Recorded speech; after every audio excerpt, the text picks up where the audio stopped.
नमस्कार दोस्तों, मैं राजेंद्र आप सभी का दोबारा से स्वागत करता हूं आपके ही YouTube channel trade with Rajendra के अंदर। फ्रेंड्स, आज की इस वीडियो में हम बात करने वाले हैं कि आज हमने कौन कौन से ट्रेड लिए बैंक निफ्टी के अंदर, एंड उसके बाद हम इम्पोर्टेंट लेवल कल के लिए डिस्कशन करेंगे कि बैंक निफ्टी के अंदर कल के लिए कौन से इम्पोर्टेंट लेवल निकल कर आ रहे हैं, और ये डिटेल हम एनालिसिस करेंगे हर पॉइंट हर लेवल के ऊपर। जैसे कि हम सबसे पहले वर्ल्ड मार्केट को देखेंगे, और उसके बाद हम करंट में मार्केट के मोड को चेकआउट करेंगे, और उसके बाद जो है वो करंट में पीसीआर रेशो क्या चल रहा है वो भी हम डिस्कस करेंगे, और उसके बाद जो भी ऑप्शन चेंज के अंदर लेवल्स दिख रहे हैं उनको भी हम प्रॉपर मार्क करके डिस्कशन करेंगे। तो फ्रेंड्स, वीडियो थोड़ा सा भी अच्छा लगे तो प्लीज़ इसे लाइक शेयर और कमेंट करना मत भूलिएगा, और यदि अभी तक आपने हमारे चैनल को सब्सक्राइब नहीं किया तो जल्दी से कर लें। चलिए फ्रेंड्स, सबसे पहले बात करते हैं आज के ट्रेड के बारे में। तो फ्रेंड्स, आज हमने सिर्फ 2 ट्रेड किए और दोनों ट्रेड हमारे जो है वो सक्सेसफुल रहे, और अप्रॉक्सीमेटली जो है हमने 3438 रुपये का जो है वो प्रॉफिट अर्न किया है। अप्रॉक्सीमेटली अगर आप 150 रुपये 200 रुपये इसमें ये भी लगा लो तो 3200 के करीब जो है वो हमने नेट आज की डेट में प्रॉफिट किया है। ठीक है फ्रेंड्स, अब हम कल के लिए इंपॉर्टेंट लेवल की बात करने से पहले हम वर्ल्ड मार्केट को देख लेते हैं फ्रेंड्स। तो वर्ल्ड मार्केट के अंदर अप्रोक्सीमेटली जो है वो नेगेटिव ही ट्रेंड दिख रहा है। आप देख सकते हो यूएस मार्केट के अंदर डाउ जोन नेगेटिव में है, ज़्यादा नेगेटिव तो नहीं है बट नेगेटिव में ही है, एंड नेस्डैक भी नेगेटिव में है, और उसके साथ साथ यूरोपियन मार्केट भी यहाँ पे आप देख सकते हो नेगेटिव ही है, क्योंकि 11 तारीख को खुली थी, अब 12 तारीख को नहीं खुला है। ठीक है फ्रेंड्स, अब उसके बाद एशियन मार्केट में थोड़ा सा मूवमेंट्स आपको देखने के लिए मिल रहा है, बट इतना भी मूवमेंट्स नहीं है कि हम इमीडिएटली कॉल साइड प्लान कर ले। और उसके बाद अगर हम मार्केट मोड के फियर इंडेक्स को चेकआउट करें तो वो भी ग्रीडी ऑप्शंस में ही, यानी कि मार्केट जो है वो कहीं भी जा सकता है, तो हमें बहुत संभल कर जो है वो ट्रेड करना है। ठीक है फ्रेंड्स, अब उसके बाद अगर हम बात करें ये देखने के बाद, तो हम अगर फ्रेंड्स पीसीआर रेशो को चेकआउट करें तो पीसीआर रेशो के हिसाब से भी मार्केट जो है वो कल डाउन साइड में ही जा सकता है, क्योंकि पीसीआर रेशो 1 से कम में बैंक निफ्टी का 0.8 के करीब जो है वो अभी पीसीआर रेशो आ रहा है, पुट कॉल रेशो। अब अगर हम उसके साथ साथ ऑप्शन चेंज की बात करें तो ऑप्शन चेंज के अंदर इंपॉर्टेंट जो है वो ओपन इंटरेस्ट कॉल साइड जो है वो 47,500 के बीच आपको अप्रोक्सीमेटली 22 लाख के ऊपर मिल रहा है। और अगर हम पुट साइड की बात करें तो इसी अमाउंट के अंदर जो है वो 14.3 लाख जो है वो हमें पुट साइड के 47,500 की स्ट्राइक प्राइस पे मिल रहे हैं। ठीक है फ्रेंड्स, तो ये एक इंपॉर्टेंट लेवल कल के लिए हो गया 47,500 के आसपास अगर मार्केट रहती है तो देन हमें वेट करना है।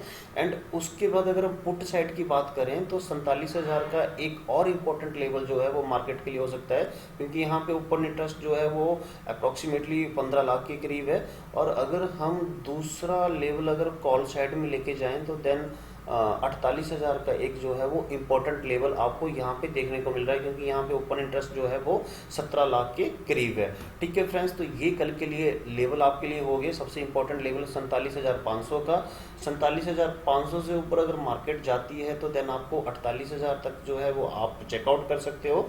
एंड उसके बाद यदि आपकी मार्केट 47,500 से नीचे जाना स्टार्ट करती है तो देन 47,000 का आपका पहला लेवल रहेगा। एंड उसके बाद अगर 47,000 भी ब्रेकआउट करती है तो देन आपका 46,900 का एक इंपॉर्टेंट लेवल टूटना चाहिए। अगर वो टूटता है तो देन 46,500 भी मार्केट जा सकती है ऑप्शन चेंज के हिसाब से।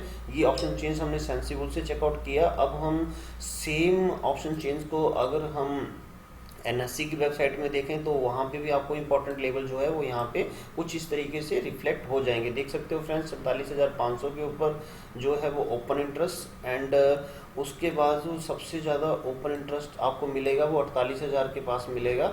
एंड अगर पुट साइड की फ्रेंड्स हम बात करें तो एक इम्पॉर्टेंट लेवल जो है वो 47,000 के आसपास मिलेगा आपको यहाँ पे। एंड उसके बाद वही सेम जो है वो अगर आप जाओगे तो देन आपको 46,500 के ऊपर एक इम्पॉर्टेंट जो है वो इंटरेस्ट दिख रहा है सबसे ज़्यादा। एंड उसके बाद जो है मार्केट 46,000, यानी कि कल की मूवमेंट जो है मैक्सिमम 48,000 से लेके 46,000 के बीच जो है वो मूवमेंट कल की मार्केट में हो सकती है। ठीक है फ्रेंड्स, अब अगर हम ट्रेंड की बात करें तो बैंक निफ्टी के ट्रेंड चेक करने से पहले फ्रेंड्स हमें चेकआउट करना चाहिए एचडीएफसी, क्योंकि एचडीएफसी एक इम्पॉर्टेंट की फैक्टर जो है वो रहता है मार्केट के अंदर। तो जैसा कि आप जानती हो एचडीएफसी ने बार बार जो है वो सपोर्ट लिया है, यहाँ पे आप देख सकते हो 46, माफ़ी चाहूँगा फ्रेंड्स, 1642 के आसपास जो है वो HDFC बार बार सपोर्ट ले रहा है। यदि कल अगर HDFC 1642 का ब्रेकआउट करता है तो देन आपको अच्छे जो है वो डाउन साइड मूव दिख सकते हैं। ठीक है फ्रेंड्स, अब अगर हम बैंक निफ्टी की बात करें तो अब आपको कल के लिए ट्रेड कैसे प्लान करना है, तो आपको फ्रेंड्स जब भी आपको स्टडी करनी है तो सबसे पहले मिनिमम आपको 15 मिनट का जो है वो ट्रेंड लगाना है। ठीक है फ्रेंड्स, क्योंकि स्टडी के लिए हमेशा 15 मिनट का चार्ट जो है वो इम्पोर्टेंट रहता है। अब 15 मिनट से ज़्यादा भी अगर आपको इम्पोर्टेंट लेवल नहीं दिख रहे हैं तो वो भी आप देख सकते हो। ठीक है फ्रेंड्स, अब यहाँ पे सबसे पहली इम्पोर्टेंट जो लेवल है वो है हमारा 47,500 का। ठीक है फ्रेंड्स, अगर 47,500 के आसपास यहाँ पे आप देख सकते हो कितना ज़्यादा जो है वो मूवमेंट्स हो रहा है, तो हमें एकदम ट्रेड प्लान नहीं करना है 47,500 के आसपास।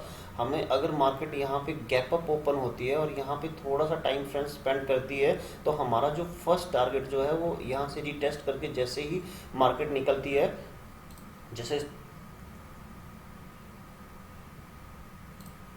ठीक है फ्रेंड्स, तो आपको क्या करना है कि मार्केट अगर मान लो गैप अप ओपन हो जाती है, जिसके कम चांसेस हैं कल के लिए, तो और मार्केट यहाँ पे थोड़ा सा वेट करती है तो आपको वेट करना है। और वेट करने के बाद जैसे ही मार्केट रिटेस्ट करके ऊपर जाती है तो आपका पहला टारगेट जो है वो ये रहने वाला है। ठीक है फ्रेंड्स, इसके बाद अगर मार्केट यहाँ पे भी वेट करती है तो आपको ये वाला जो लेवल है वो चेकआउट करना है, क्योंकि यहाँ से मार्केट गिरी है तो यहाँ पे भी आपको वेट ही करना है। और जैसे ही इस लेवल से ऊपर जाती है तो देन आपको दोबारा से कॉल साइड आप प्लान कर सकते हो। ठीक है फ्रेंड्स, अब उसके बाद अगर हम पुट साइड की बात करें तो अगर मार्केट जो है वो गैप डाउन हो जाता है, यहाँ के करीब जो है मार्केट खुलता है और थोड़ा सा ऊपर जाने की कोशिश करता है तो आपने फिर वेट करना है। और जैसे ही मार्केट दिन का हाई को तोड़े या इस लेवल को तोड़ेगा तो देन आपको जो है पुट साइड आपको एक एंट्री मिल सकती है। तो पहला टारगेट जो है वो आपका 47,120 का रहने वाला है और दूसरा जो टारगेट है वो आपका 47,000 का रहने वाला है। और यहाँ पे मार्केट अगर दोबारा से साइडवेज हो जाती है तो आपको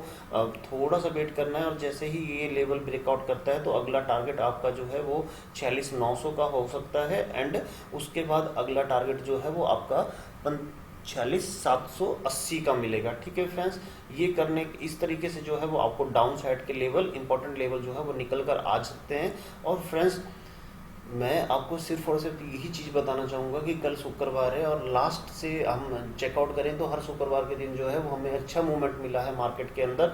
बट आपको जो है वो तभी एंट्री करनी है जब आपका सेटअप जो है वो पूरा का पूरा सही बैठे, क्योंकि कोई भी प्रेडिक्शंस नहीं कर सकता ऑप्शन ट्रेडिंग के अंदर कि अब ये होने वाला है या अब ये हो जाएगा।